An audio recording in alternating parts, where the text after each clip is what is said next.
जय जगन्नाथ। मोर यही सत्य बचन यूट्यूब चैनल को आपण मानंकु स्वागतम।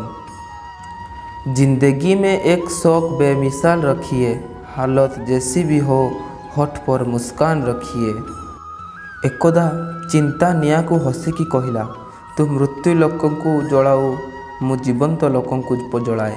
तू थरे जलाऊ मु सबुदिन जलाए। तू विदाय दऊ मु धरी रखी थाए। तू मृत्यु सह जड़िकी अछु मु जीवन सह जड़िकी अछि। तू अंतिम सत्य अटु मु प्रथम सत्य अटे। कथार अछि परा, लुण खाए हांडी चिंता खाए गंडी। जीवन रे चिंता द्वारा केबे भी कौनसी समस्यार समाधान मिलिबो नाही। जदि समस्यार समाधान दरकार तेबे धैर्य धरिया को पड़िबो। धैर्य आशा सह जड़ित, किंतु चिंता निराशा सह। जेते बड़ समस्या होउना काहींकी, जदि मन को शांत रखा जाए, स्थिर रखा जाए, तेबे सही समस्यार समाधान अवश्य मिले।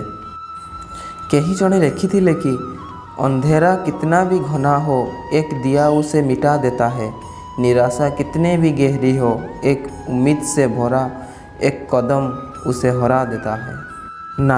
नारी ता जीवन रे जन्म ठारू मृत्यु पर्यंत बहुत दुख कष्ट सहे। बाप घरे पाठ पढ़े, शाशु घरे बास करे। जदि से भूल करे बाप घर ऊपर को आंगुठी उठे, एवं जदि से भल काम करे शाशु घर लोक को प्रशंसा मिले। से सबुबले दुई घरर मंगल चिंता करे। सेथिपाई तो कुहा जाए ताकू दुई कूल को हिता दुहिता। नारीर अनेक रूप, केतेबेले माँ रूपरे विपद समय ता पणत कानी रे ढांकी रखे, तो केतेबेले भौणी रूपरे सांग होई असुविधा थिले साहाय्य करे, तो केतेबेले स्त्री रूपरे जीवन साथी होई मृत्यु पर्यंत साथी रे चले। केही जने सुंदर पदटे कहिथिले, कुमारी जीवन नुहे अकारण, पर पाई ता जीवन। बाप घर तार शिक्षार भंडार, शाशु घर बासस्थान।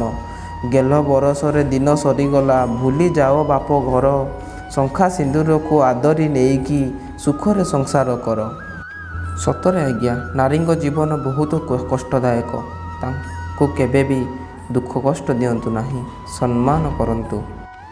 घरे ही रुहंतु, सुरक्षित रुहंतु, निजर जत्न नियंतु एवं निज मानकर भी जत्न नियंतु। पुणी देखा हब सांग आसंता गुरुवार एहीपरि एक सुंदर भिडियो रे। सेतेबेଳ पर्यंत मते विदाय दियंतु। रहुछि। राधे राधे।